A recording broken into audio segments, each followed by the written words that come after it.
Live. Due to some violent content, parental discretion is advised.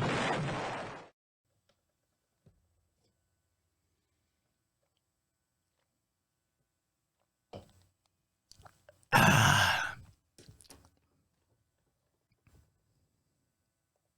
don't know. What are you doing? Cause I wanna.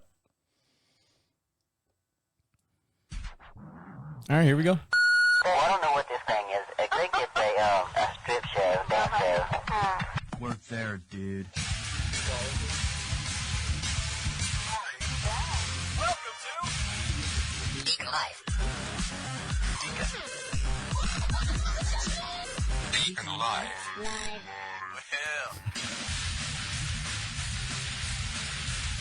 Welcome back, guys. On today's show, is Reebok making shoes for the devil, and Darth Vader turns to a different force, and why do these chips taste like shit? And Alice, who the fuck is Alice? All this and much, much more will be discussed here on Deacon Live. How are you? How are things? How are your things going for you? Are you doing okay? Now, I say that every show. What I'm really asking is all of our friends down in Florida, this big hurricane's coming through. Ian, I believe, should be stroking the coast right now as a Category 4, Category 3, somewhere in there. And the west coast of Florida, Tampa, St. Pete, Sarasota area, and cutting across just north. I think it's going to hit the Villages. That'll shake those fuckers right up, won't it? It's cut across the Villages and crisping across to Orlando and then skipping across to Daytona Beach and then I think out the other side. And then it's going to come up here to our beautiful town of Marshville. We broadcast just outside of Charlotte, North Carolina, in a beautiful little town we like to call Marshville. So we're seeing, believe it or not, we're seeing some winds today. It's Wednesday afternoon. We're seeing a little bit of winds. We're seeing the leaves move around briskly and the limbs are bending ever so slightly. And we're probably about, 500-600 miles away, and we're starting to feel the effects now as the storm comes across on the west coast of Florida. So I wish you guys all the luck in the world out there. Here in North Carolina, how do we prepare? Well, for starters, since we're out in the middle of the country, we sit on about 22 some odd acres here. We have horses, chickens, cattle, dogs, goats, dogs, cats, all that stuff. We've got a bunch of animals here. And so we're out in the middle of nowhere. Our town is population 2,500 people. We still have above ground power lines, but which is weird because the power lines that come to our house are all underground. So if the link in the chain breaks, we lose power. So I don't know what the deal was other than it being a sightly problem, looking out there and seeing lines in the air. So we have a generator all ready to go. We've had this generator. I say we. I met my wife in 2006. We both lived in Florida during 2004 when those three storms came through, Charlie, Francis, and Gene. And then I was talking about Ivan. Ivan kind of skirted up through the panhandle during that time as well. Not a big effect in Central Florida, but that was part of the 2004 series of hurricanes. So we're ready here on the property. People here don't know how to drive. There's a lot of two-lane country roads, and the roads get a little bit wet. Bam, someone hits a light pole, knocks out everybody. So even a normal Sunday afternoon storm, someone slides off the road, hits the power pole, it's out for like 3 hours, and we got to go out there and get the guy out of the car, arrest him, and then hook up the power lines back again. So we're ready. We lose power here quite frequently, more than I would like to. But so we're ready to go.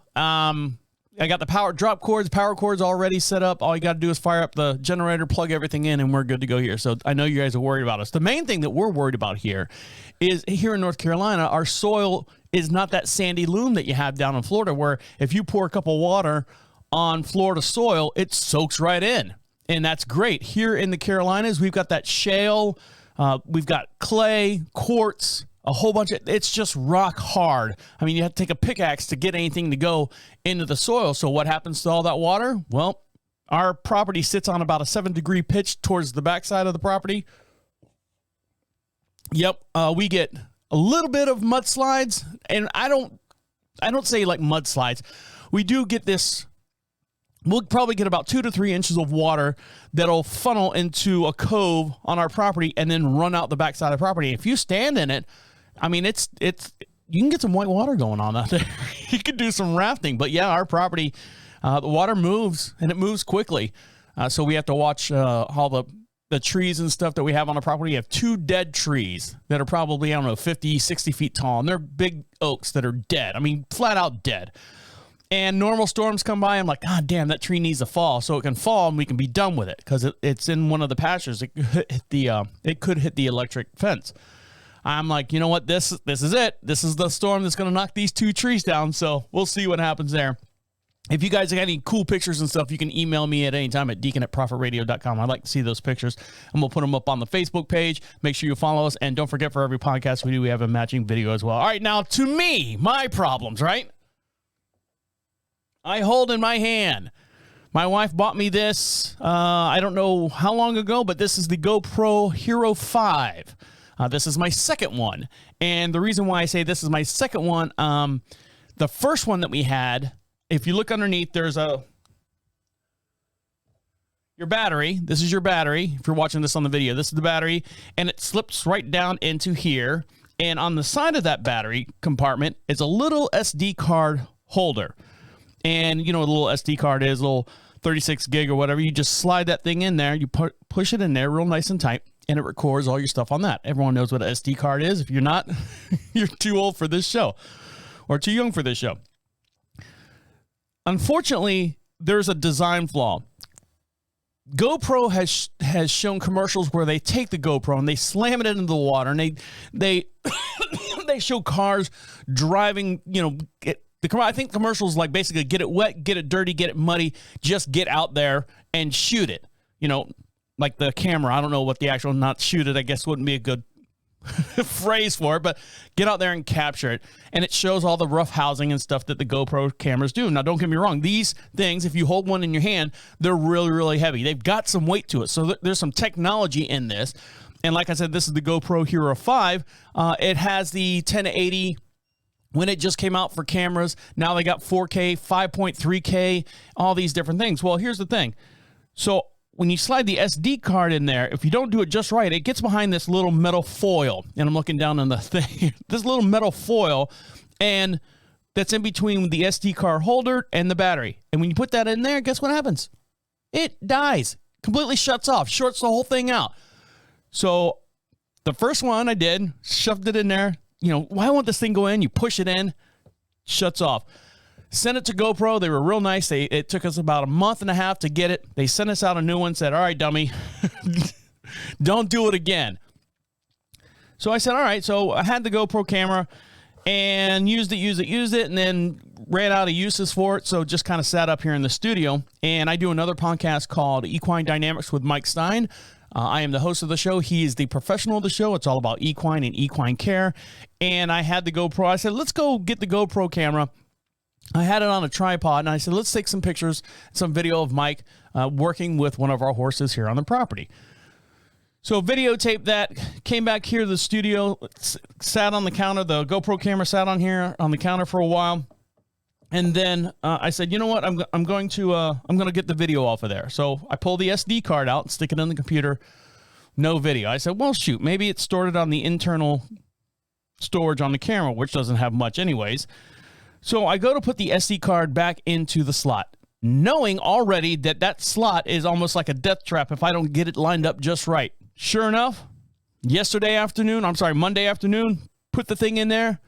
Son of a bitch, if I didn't hit that same goddamn little gap and pushed it in there. I said, well, this thing's 8 years old now. It's fucked. It's not under warranty.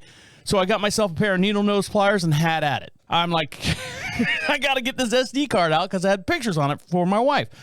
And so slam it, slap it, get it wet, get it muddy. Just don't put a fucking SD card in there in that little spot. Let me see how I put it to the camera. That little bitty spot right there. If you move 1 millimeter to the left or right, it shuts your whole fucking camera down. So GoPro, if you're listening, my GoPro Hero 5 with that stupid design flaw has now died, and I've had to rip out the whole entire. I got pieces on the counter. Hold on. Look, it's like an autopsy. I got pieces on the counter of all the little metal pieces and stuff that have come out of there because I couldn't get to the goddamn SD card. So there's my problem. There's my first world problems, right? Hurricanes and GoPro cameras aren't worth a shit as I get ready to purchase the new GoPro Hero 11 that's out, or Black 11, whatever it's called. All right, guys, got a big show to get into. Lots going on. Stick around. You're listening to Deacon Live right here on Prophet Radio. I'll be right back.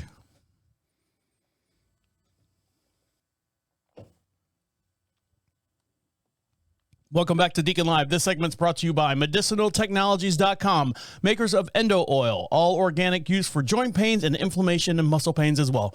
More information, check them out at MedicinalTechnologies.com.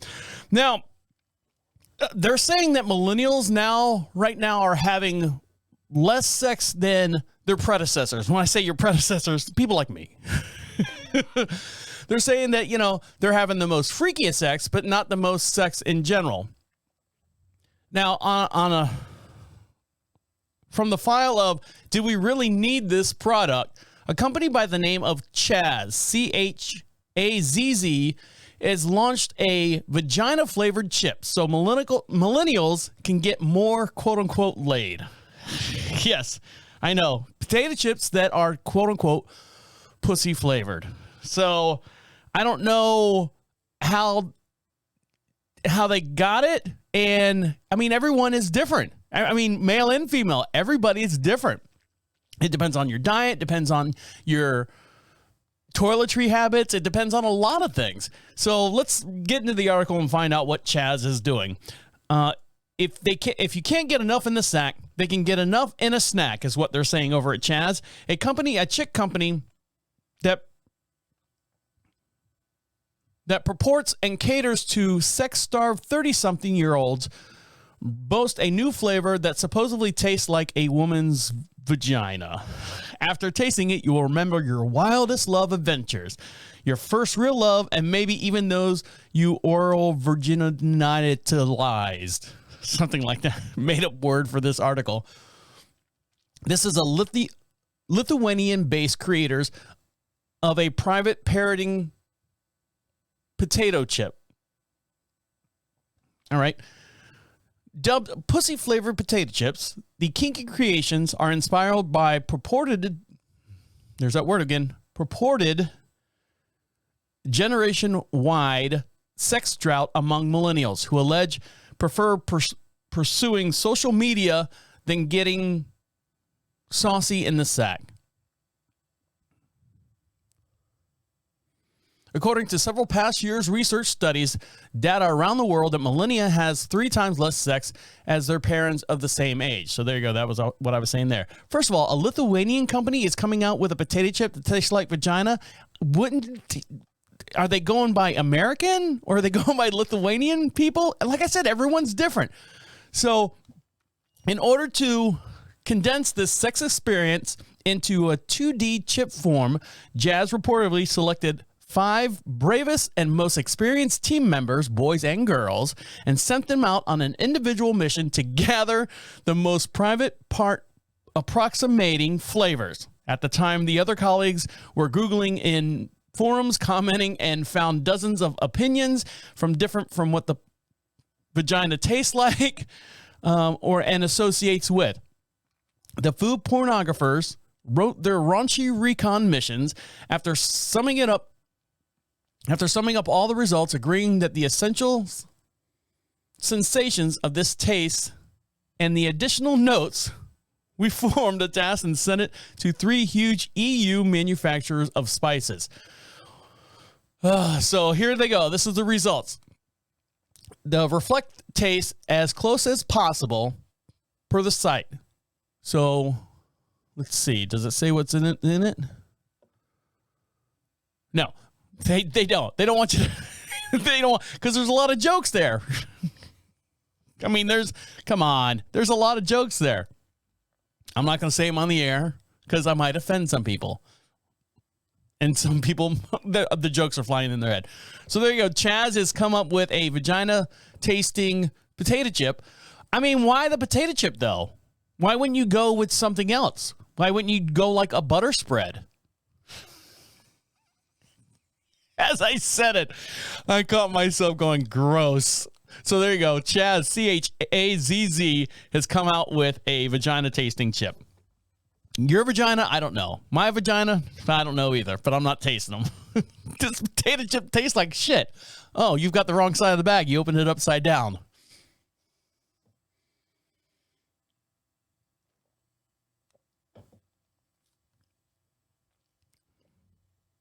Now, following the same lines of riveting and expertise as far as reporting news articles that you guys miss throughout your normal social media feeds, should men pee sitting down? Why not, right? The best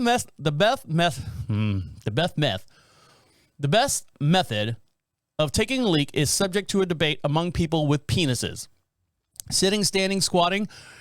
There are more ways to urinate, especially if you have a penis. But what's the best way, really? It depends on your preference and quote-unquote aim.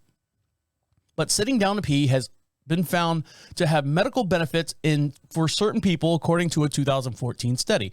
Non-medical reasons to sit down while you're peeing mainly has to do with hygiene. There's less chance of splash all over the toilet seat and on the ground. If you're a shitty sprayer or peer, there's also less likelihood of a splashback when splatter bounces out of the bowl and onto the floor, pants, seat, etc., etc. Even if you want to stand peeing up, scientists said at the Brigham Young University Hey-O Splash Lab suggest that optimal position for taking a leak, whether at a urinal or a toilet seat. For a toilet, they suggested not aiming at the water, but also argued, better yet, take a seat. For urinals, they concluded closer is cleaner. You're going to get it from the angle pointing down and, oh God, am I reading this? Am I really reading this? You can see a diagram found here. Now, for those stand-up urinals, the full-length ones, the long ones, you stand close to it, you come out and you got like garden sprinklers all over your pants.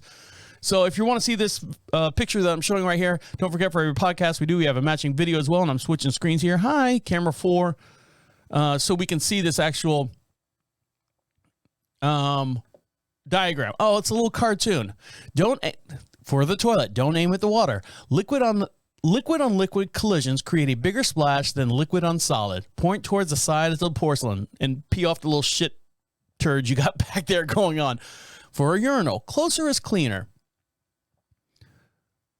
The Truscatti and Herd's experiments show that urinating 15 inches away, some of us can't help but be more than 15 inches away. Okay, urinal people.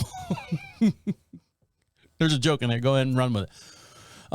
We'll also spray 150 square inches. At 5 inches or less, the damage is negatable. So there you go. There's the picture right there. Let me switch back to the camera so you can see me. So one of the things that why men would actually have to sit down is because of mental, and medical reasons.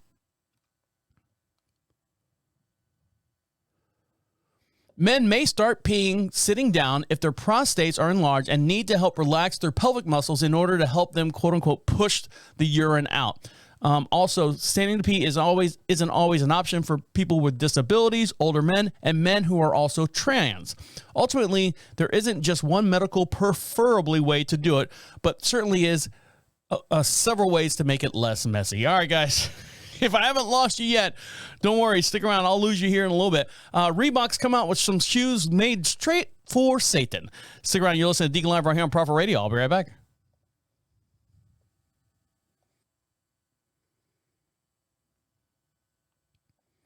Welcome back. Oh, excuse me.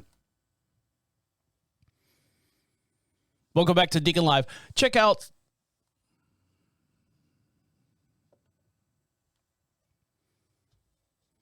Welcome back to Deacon Live. There's a new product out there to help with joint pain and inflammation. It's called Endo Oil. For more information, check them out over at medicinaltechnologies.com. Now, the Wheel of Fortune has been around for years and years and years. Pat Sajak and Vanna White, they have been the face and the staple of the Wheel of Fortune for many, many years. And I don't know who's the writing staff now. I don't know if they're running out of words, if they're running out of phrases. Pat, he's getting a little senile. He's opened his mouth and said some tongue-in-cheek things. But they're both getting old, and maybe it's time to either do the whole the Drew Carey thing, where Bob Barker left and Drew Carey came on to do The Price is Right.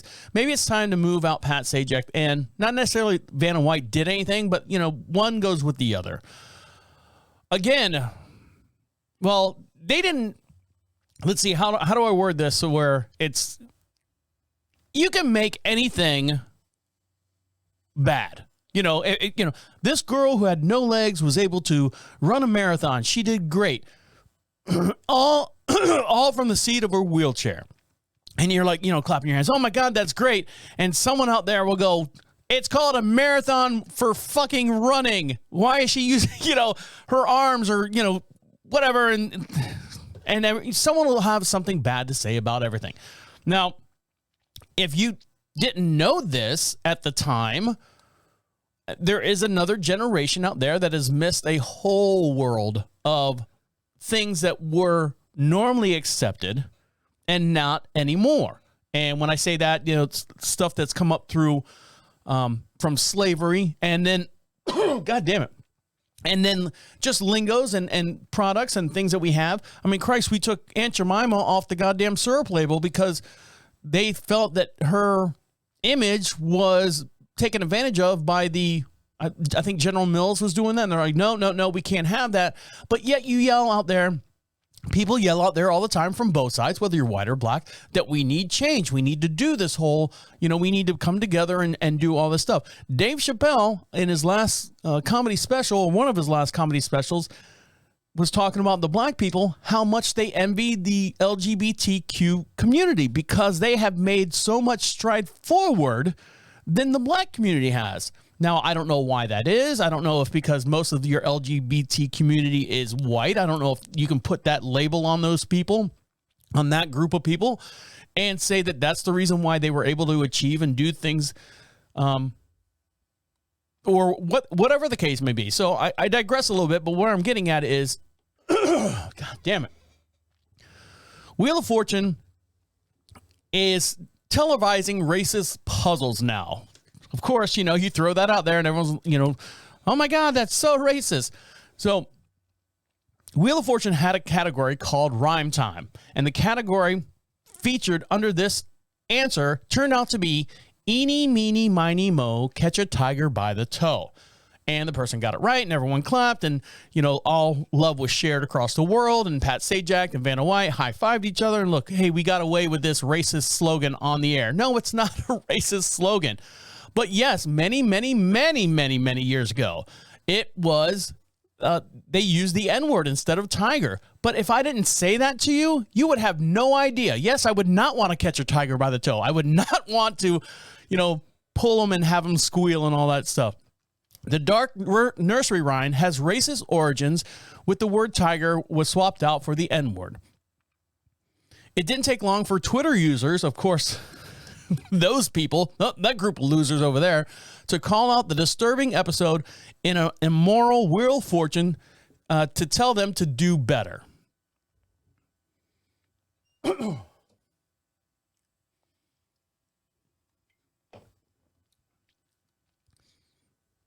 This latest controversy to follow host Pat Sajak earlier this month, the photo came to light of him alongside Right Side Broadcasting Network personality. I don't know what to say.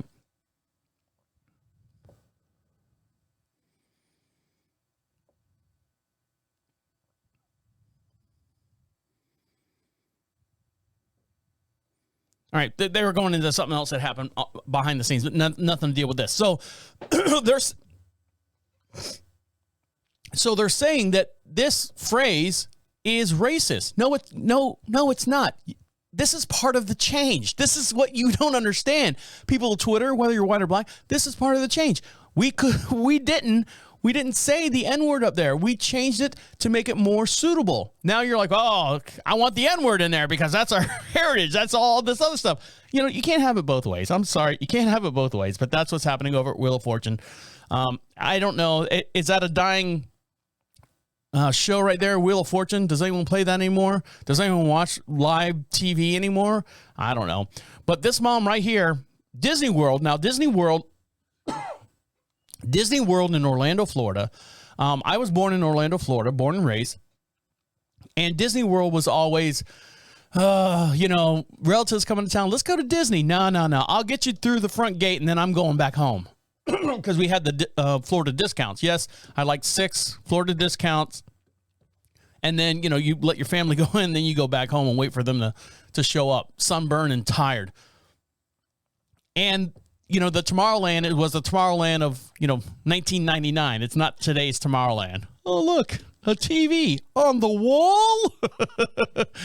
Well, this mom right here, talking about cheating the system, this mom right here is catching a whole lot of flack because of she's trying to save a little bit of money, which we all try to do.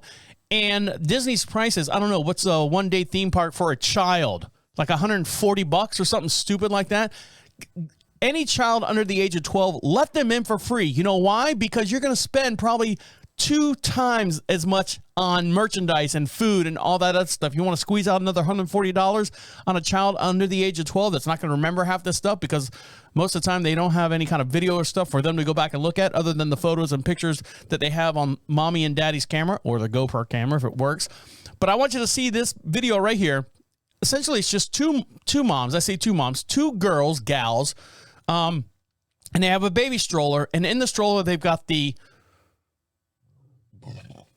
canopy pulled over the top, and they're going to pay through the line. And watch, you can see the look on the girls' faces like we just pulled off the crime of the century.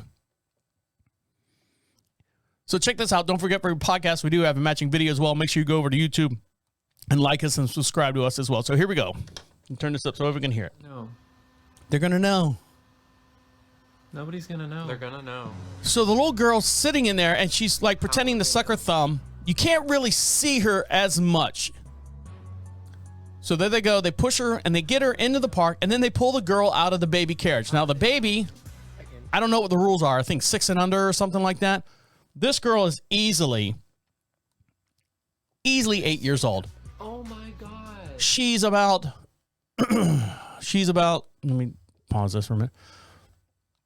She's about, let's see, she's probably up to the mother, just over the mother's knee. So I don't know how tall that is. She can stand on her own.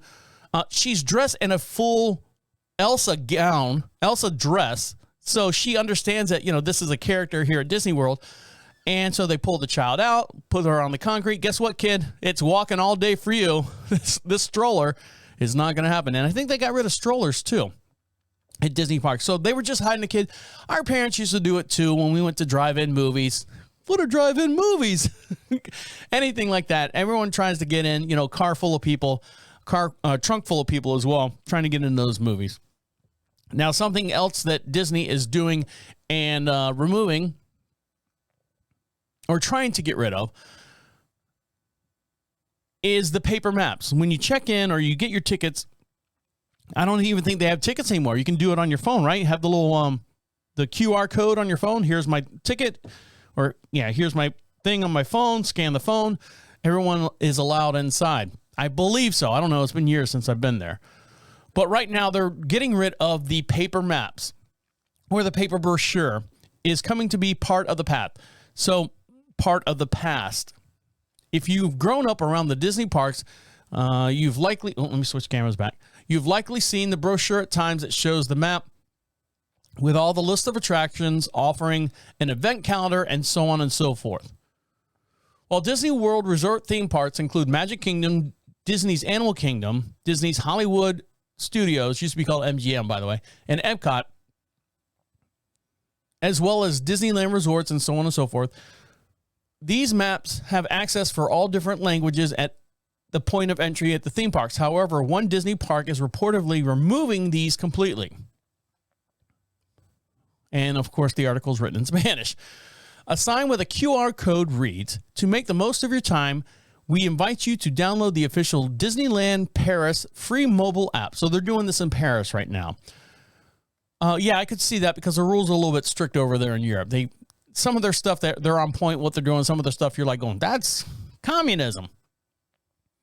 You will be able to explore the 2 parks see wait times for the attractions, and much, much more. Well, that'll be good. You know, you want to go down the Splash Mountain and you look and you're like going, oh, it's a 2-hour ride for Splash Mountain. Again, another what they consider a racist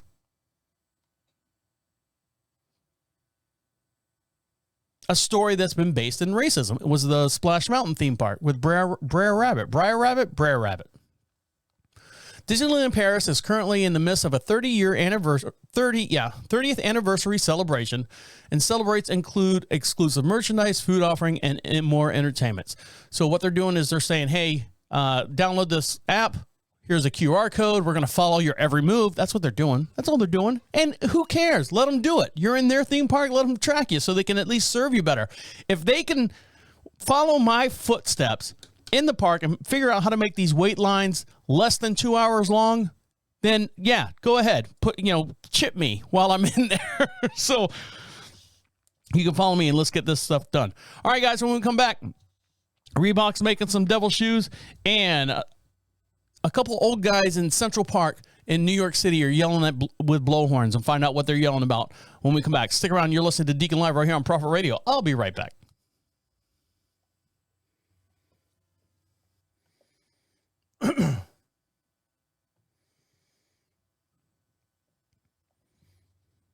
Welcome back to Deacon Live. Check out the new product by Medicinal Technologies. The product's called Endo Oil. You can find them at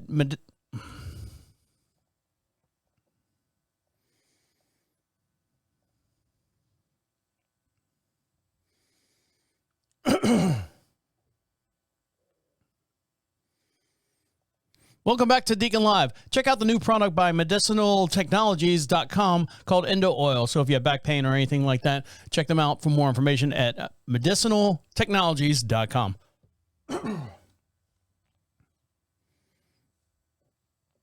Now, a lot of people out there, we as human beings, based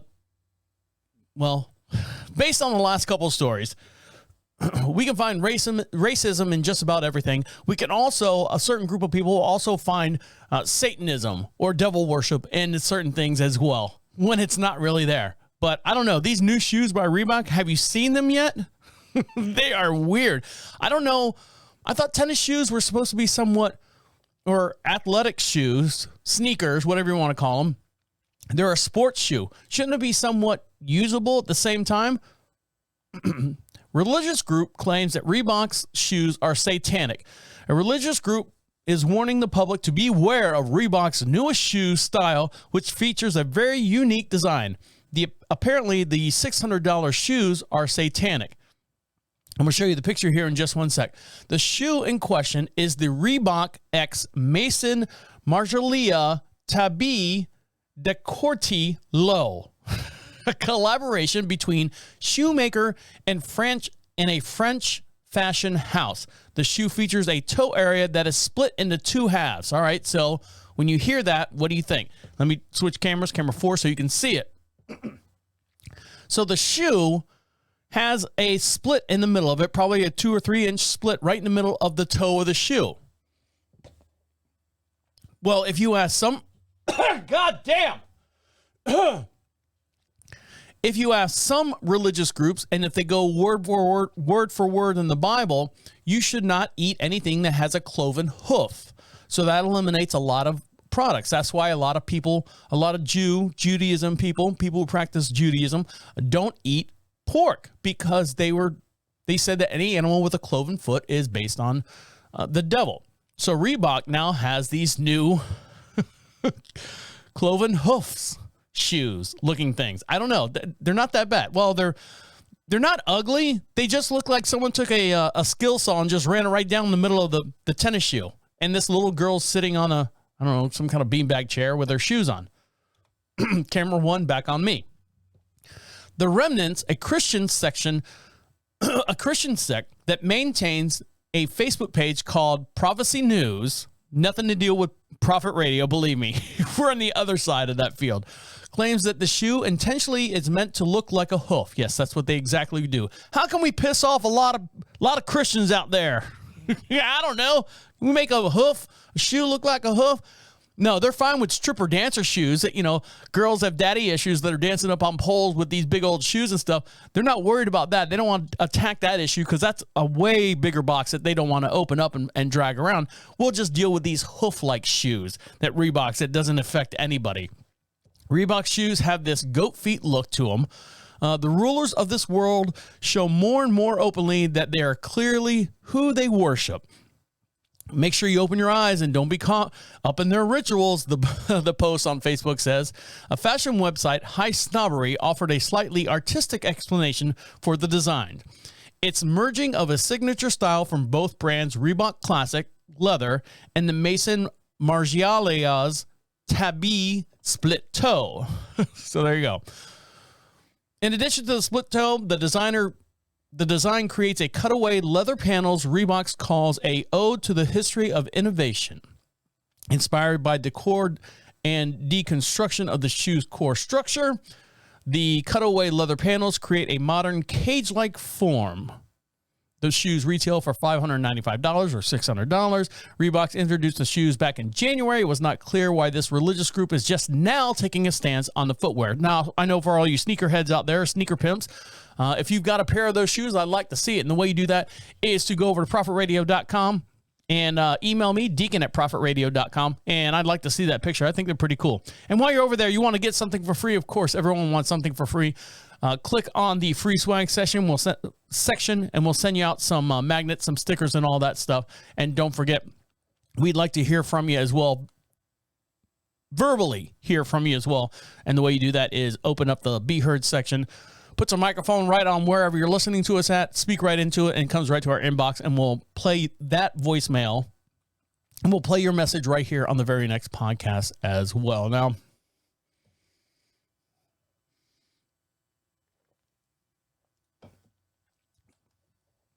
cancer sucks, right? There was a woman a couple of weeks back. She fought round and round and round with the state attorney's office. I'm going to say Georgia because I don't know. I don't think it happened in Florida, so I'll just blame Georgia on this one. She got a license plate, one of those vanity license plates, and was made, stamped out, put it on her car, drove it around. Everything's great.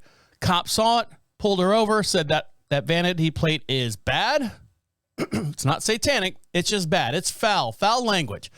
Her vanity plate said F, the letter F, and then cancer, because she's a cancer survivor.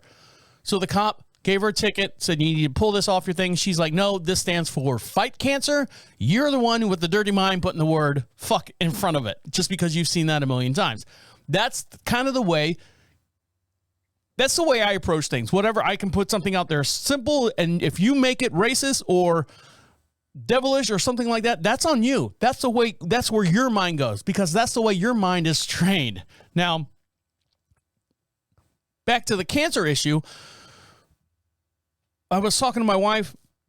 We were driving around, and I said, there's a new diabetes pill that would, I think it's for diabetes 2, that helps obese people lose weight. And, whether you have diabetes or not, they were thinking about giving this to the obese population. And then I said, well, think about it. If they cured obesity here, especially in the United States, what would happen? You would lose, all these different companies would lose all these different loads and loads of money. Same thing with cancer. If you cure cancer, all these other pharmaceutical companies and all this other people will lose a great deal of money. Cancer and being fat and cancer is a money-making machine.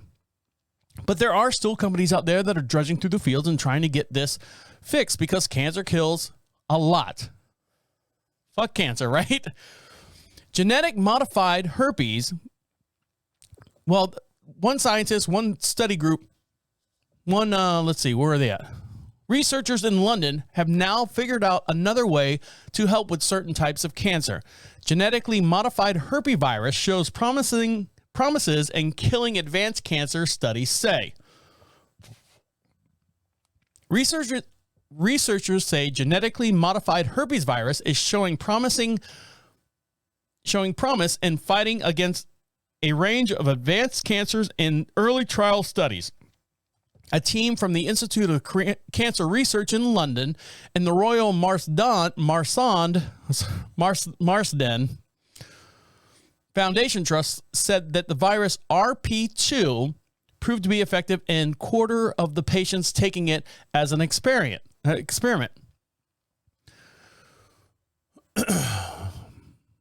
patients had various forms of cancer, including skin, esophageal, head, and neck cancer. How can you have head and neck cancer? Shouldn't it be something a little bit more into that, like a thyroid or some kind of brain? Researchers say the patients have exhausted all other treatments. Researchers said that they inject the RP2 herpes virus, genetically modified, directly into the cancer tumors. It multiplies inside the cancer cells, causing them to burst from within. The virus also blocks a protein, CTLA4, which helps the immune system destroy cancer cells. So the results showed some patients were treated with the RP2 saw their cancer tumors shrink. One saw cancer completely disappear and has been cancer-free for the last 15 months after starting this treatment. So there's help out there. There's hope out there. Unfortunately, you'll have herpes after it's all done. I don't know. I don't know what the herpes virus does to you after that. Oh, would you rather have herpes or would you rather have cancer? No. I'll take the herpes. I'll take all the stuff that goes with it. Some of the side effects of the herpes virus, the mutated herpes virus, it includes fevers, chills, and fatigue. I'm sure while it's in your system, because your body doesn't know what to do with it, it's trying to fight off. So that's its natural immunity, your body's immunity to get rid of that. Studies have shown that genetically engineered cancer-killing virus can deliver a 1-2 punch against tumors, directly destroying cancer cells from within, also calling the immune system to help fight against them as well. So there you go. Cancer is being fought with herpes. That's a good thing. But that is a good thing. Don't get me wrong. That's a good thing. All right, when we come back, who the fuck is Alice? I'll tell you who she is, and you're never going to guess. And it's not what you think. Stick around. You'll listen to Deacon Live right here on Prophet Radio. I'll be right back.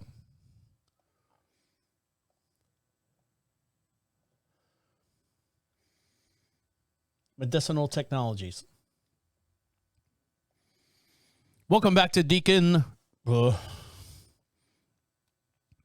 back to Deacon Live. Make sure you check out medicinaltechnologies.com with their latest product, Endo Oil. Helps to.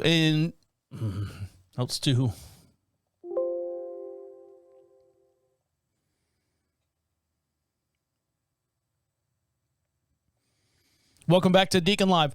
Make sure you check out over at medicinaltechnologies.com with their latest product, Endo Oil. Helps with the inflammation of pain, also as well as fibromyalgia. I can't say it. Fibromyalgia. I can't say it. I'm not going to say it. Fibromyalgia.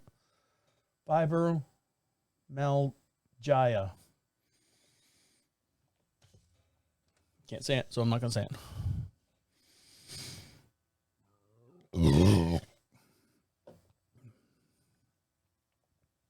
Welcome back to Deacon Live. Make sure you also check out medicinaltechnologies.com for the latest product, Endo Oil, which also helps with healing scars and healing. Welcome back to Deacon Live. Make sure you check out medicinaltechnologies.com with their latest product, Endo Oil, along with back pain, also helps with healing scars as well. That's medicinaltechnologies.com. Now, here in North Carolina, it's that time of year. The weather's getting a little cool out. I know we're battling a hurricane that's going to be up here in the Charlotte area. Now, we broadcast just outside of Charlotte, a beautiful little town we like to call Marshville. We sit on about 22 some odd acres here. We have horses, chickens, cattle, dogs, goats, cats, and all the stuff that goes with that. And the weather today, I think the high today was like 68 degrees, getting ready for this storm to come through. It should come through our front door probably around Saturday morning, Friday evening, afternoon sometime, depending on how quickly it picks up its trek as it cuts across Florida. And for all my Florida family and listeners down there, I've been through it. 2004, actually, I was born and raised in Orlando, Florida. Been there all my life. And just been up here in North Carolina since the last 10 years. So I've been through all the hurricanes. So I saw a sign on Facebook that said, all you new Floridians out here, get ready. This is your initiation to live in Florida. If you want to be here, this is a great way to show if you're going to survive in the Florida area. Now, here in North Carolina, we have these 2-lane country roads, where we live, we're out in the middle of nowhere. So we have these little 2-lane country roads, and so there's not a whole lot of traffic on them. So you see these like Tour de France type bikers, they travel in packs. I've never seen them so much here since I've never seen them so much in my life since until I moved here to North Carolina. So, they travel in packs and, on your left, and sometimes they can get a little aggravating. They've got this attitude like, I'm a bicycle rider. I obey all the traffic laws just like your fancy cars, and I should have every right and stuff. All right, fine there, Chad. Just stay out of my way, because you cause a hazard for me going up and down these hills, these blind hills. I got to go around your stupid ass with your lime green shorts and your flaming pink hat on. Or helmet, whatever you got going on, you cause an issue for me. Well, another place that these bikers are causing an issue is Central Park in New York. Jerome DeWald, 71, has devoted several hours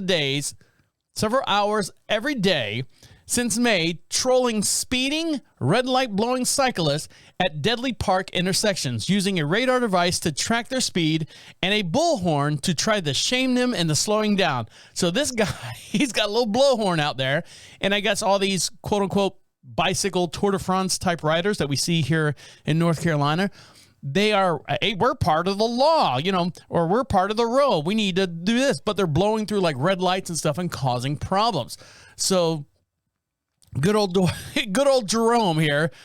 If you want to see a picture of him, he looks like a guy who sits there, and I'll switch camera 4 so you can see him. He looks like a guy that would yell at you. He's got a plaid suit on and a fedora of some sort, and he's got his little bullhorn in his hand. So let's see what he says. Why can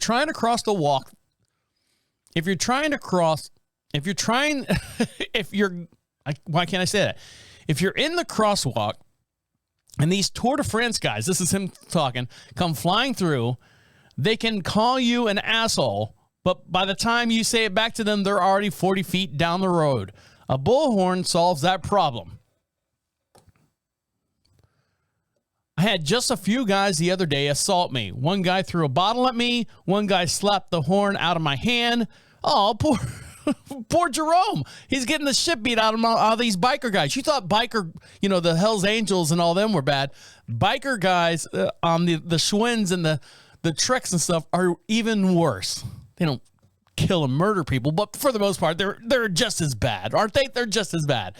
The crosswalk has a stoplight and the pedestrian signal, which the cyclist must obey by law. Jerome DeWald's shtick went viral over the summer, and the video of him blasting cyclists who blew through the red light has more than earned 32,000 likes on the What is New York Instagram page. So let's see. Please tell me there's a video. So let's see. Let's see if we can go see the video. Camera man. Here he is. Oh, yeah, we do. Here he is. Hold on, I got to turn it up. Let's see what he says. Here he is. Asshole! Asshole! What's he saying? Asshole! Asshole! Oh, he's got it on his horn, his bullhorn. He's recorded it. Every time it says asshole. Anyone who blows through the traffic light.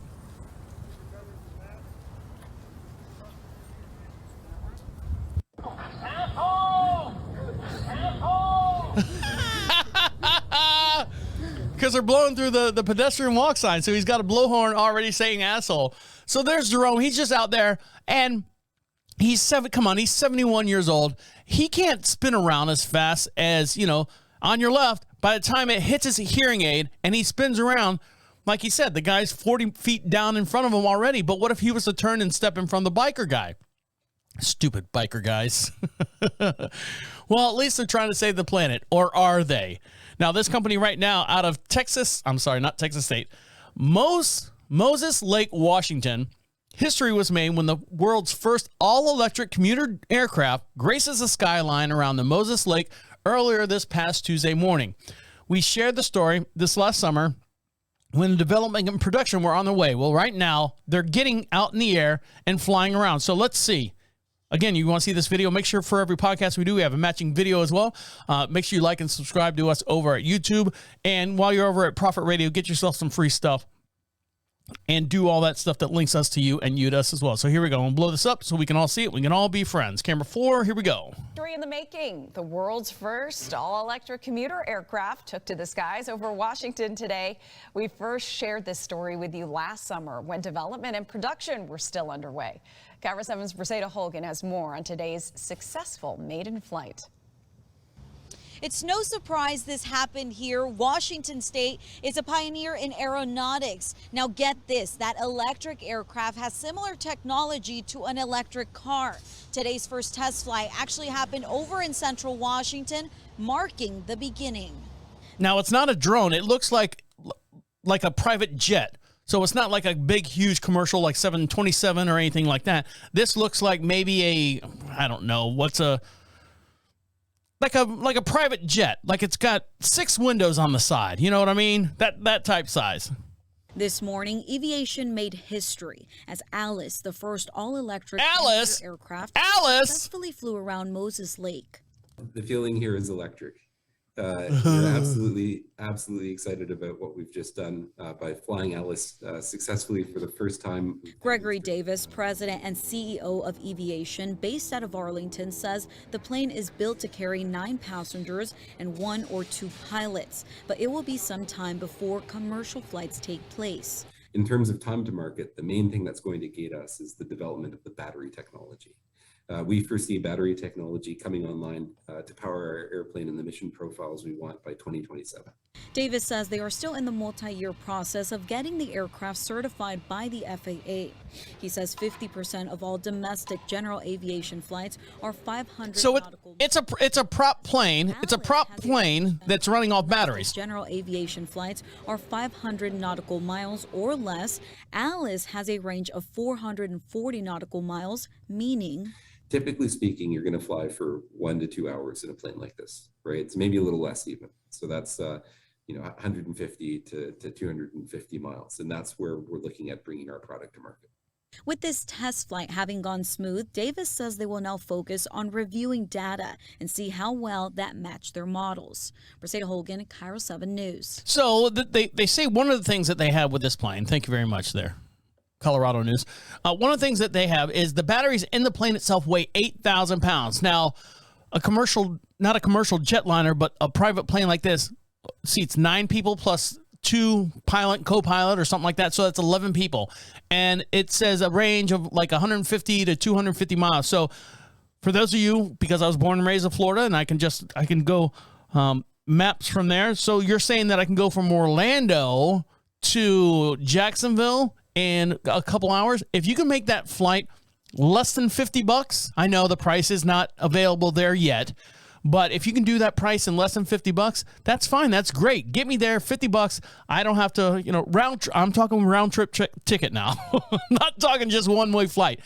And one of the things that these electric planes are getting into is that there's a lot of airfields that have been abandoned because of noise complaints of neighborhoods and stuff. Oh, you live next to an airport? How dumb. You bought a house next to an airport? How dumb. But a lot of these airports have shut down, or because of the situation of the world and money and all that stuff. Some of these private airports aren't around anymore because there's no one flying these private planes anymore due to lack of funds or lack of income. These planes can take over those airports because they're a lot more quieter. No one's going to hear them go up and down. But you've got to do something with the price. That's the only thing. But as of now, they're small little 9-person jets, airplanes that are electric. So we'll see what happens after that. And they named the plane Alice. So I don't know why they didn't get into why they call it Alice, but there you go. All right, guys, when we come back, one more little segment, and we'll let you get back to doing what you got to do. You're listening to Deacon Live right here on Prophet Radio. I'll be right back.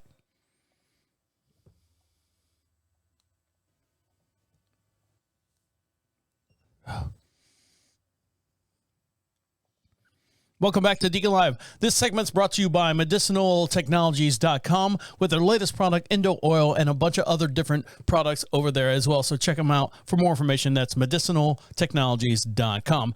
Now, right now, we're hunkering down, and I hate that word hunkering down. They've got to come up with something else. When you say hunker down, it just drives spines or prickles down my spine. I just can't stand that word because I think it's a made-up word. I understand hunkering down, but they don't need to associate that word every time when you hear hurricane. Hurricane, hunker down, I think there's a word association there. It's easy. It's low-hanging fruit. Let's talk about something. Hey, let's batten down the hatches. Let's bring that one back, all right? For any time we have to deal with a hurricane or any kind of stress thing that we have to be Mother Nature-wise locked into our house for a while. So Ivan's coming across Florida. Hopefully everyone in the Tampa area right now is doing okay. It should be making landfall, I think, around 2 o'clock. It's 1:30 right now. So hopefully everyone's doing all right out there and keeping themselves in check mentally and physically as well. It should hit up here in the Carolinas. We broadcast just outside of Charlotte, North Carolina, in a beautiful little town we like to call Marshville. We sit on about 22 some odd acres. We have a population of 2,500 people. Who knows? Maybe this hurricane will come through Friday afternoon. We might be down to like 2,400 people. Who knows? No, everything's good. We're fine out here. I think the winds are going to be around 30 miles an hour and 4 to 5 inches of rain. No, we'll be fine here in the Carolinas because we're prepared for shit like this, I guess. Now, some people that aren't prepared for a lot of things are people that like to, well, let's reverse a little bit. So one thing that people do when they have a hurricane is they have to buy, hurricane snacks and all this stuff. And vegetarians out there, if you lose power and your refrigerator goes down, you're stuck with some,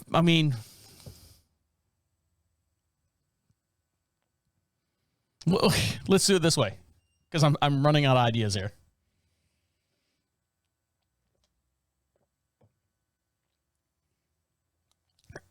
So with a hurricane coming through, there's two types of people out there. There's people that go out there and buy alcohol and all the snack food and stuff like that. And then there's people that buy the water and all the stuff that they physically think they need. And it just gets wasted. A lot of stuff's wasted. There's also two other types of people out there. There's vegetarians, plant eaters, and meat eaters. Studies right now have shown that eating green and feeling blue might be related. Vegetarians experience depressive episodes twice as frequently as meat eaters, according to a new study by Brazilian researchers published in the Journal of Effectiveness Disorder. There is a positive association between the prevalence of depression episodes and a meatless diet. Scientists have investigated a potential association between meatless diets and depression among adults, surveying 14,216 participants between the ages of 35 and 74 over 6 months. They evaluated using clinical interview scheduled revised instrument, a tool which is diagnosed the common mental health disorders. Vegetarians were found to have double the amount of number of depressive episodes as meat eaters during the same period. When this variable, such as smoking, alcohol intake, physical activity, and micronutrients. Depression episodes are more prevalent in individuals who do not eat meat, independently of the socioeconomic of social life factors as well. Nutrients deficiency do not explain this association. The nature of this association remains unclear, and the data needs to be clarified for a causal relationship. Get out of here, you freaking right in the middle of it. Jumps up. Right in front of what I'm talking about. A number of other studies show that a distinctive correlation between mood and food. There's a distinctive relationship between mood and food. In 2017, researchers looked at diets of folks with major depressive symptoms, found that people who have depression who are likely follow a diet in whole grain oats, lean protein, low fat dairy, plant foods were 4 times more likely to be in remission for those who ate all processed food. So hear me out. If you are a vegetarian and you're depressed, stop being a vegetarian or change your diet or do something. I know it's clinically a lot of that stuff is better for you. I understand that. I understand that, eating raw stuff and besides the cooked stuff in the process, I understand that. But what is the trade-off? What is the are you going to live 3 years longer? Are you going to live 5 years longer? If you were to say to me, if you eat a vegetarian diet, Deacon, your lifespan is going to last 20 years longer than what we're expected. Okay, what's the average lifespan for a white male my age? I think it's 79 right now. 79? And I'm going to live to 99? Fuck that. I'm eating mashed potatoes. I'm eating a whole cow. I'm eating 2 goats with cloven cloven hooves. I'm eating all that stuff. 79, I think I'm cashing out. Because when you get to a certain age, you just don't want to walk around anymore. You don't want to do something. Unless the quality of life. It's all about the quality of life that you go through. So vegetarians, meat eaters, you can have your own controversy on that. You guys deal it out. I'm doing what's good for me. You do what's good for you, and so on and so forth. Now, this guy right here who's doing something good for him and probably bad for the rest of us out there, all you Star Wars fans, James Earl Jones hands over his rights to voicing Darth Vader to an artificial intelligence technology. James Earl Jones is retiring his voice from the iconic villain Darth Vader from Star Wars as the 91-year-old. I wonder if he eats meat. As the 91-year-old is handing it over and assigning it to artificial intelligence, or what they call AI. According to Vanity Fair, after holding his role for nearly 50 years, Jones signed off to allow filmmakers to utilize his archived voice recordings from his previous films. Can you imagine that if you got your own copyright on your voice? I mean, what's the... I forget the guy. Let's get ready to rumble. Anyway, so a lot of, I guess, I'm assuming that a lot of people who have an iconic voice can copyright their voice. Jones recently told Insider why George Lucas, the mastermind behind Star Wars universe, easy on that, hired him. George wanted, pardon the expression, a dark voice. Now, dark voice or deep voice, I would say he's got a very, very distinctive deep voice.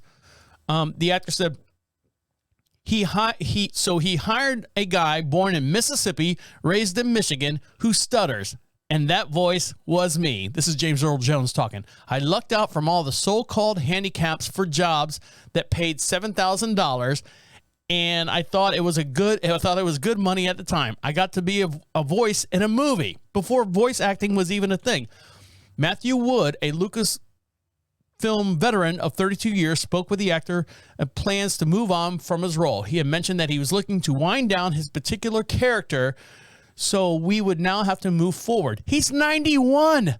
I thought you would have moved on a long time ago. Reportedly, filmmakers would tap into modernized technology using AI synthetic speech to recreate the famous voice of the film. Voice recordings would have been used in future Lucas projects. I wonder if he gets I guess he signed off on it, so he's not going to get any residuals on that. A Ukrainian startup company called Respeecher will assist in the franchise. That's why they're going to war, because they've got this AI program over there. A Ukrainian startup company called Respeecher will assist in the franchise for upcoming projects using AI technology to resurface the old voice recordings that will be rendered into newly developed conversations. The technology startup was no stranger to Lucasfilm family. They've actually done work in The Book of Boba Fett, Obi-Wan Kenobi, and 2 other Disney series plus television premieres. Respeecher was responsible for precisely recreating both voices of young Luke Skywalker and Darth Vader in these series. So there you go. No more James Earl Jones as of now. As of now, right now, there's no more voice for anything that comes out new. I don't know. Some stuff's in production for a year or two, so who knows if it's going to be the real James Earl Jones. I'd like to hear a sample of that, and just to compare the two together. All right, guys, on that note, we're going to let you get back to doing what you got to do. Make sure you go over to Prophet Radio, PROPHET Radio. Click on free swag. We'll send you out some free swag. And while you're over there, make sure you leave us a voicemail. It comes right to our inbox, and we'll play it on the very next podcast. If you have any questions or anything for us, that's the Be Heard section over there at Prophet Radio as well. All right, guys, I'm going to let you get back to doing what you got to do. My name is the Deacon, saying good night and good night. Wait, come back. This is the end. The absolute end. I know there's a hiccup in there somewhere because I saw the thing. All right, guys, thanks. Oh, I got to do this camera now. Bye. See you later. I got to figure out I don't know, something. I'll do this. Do the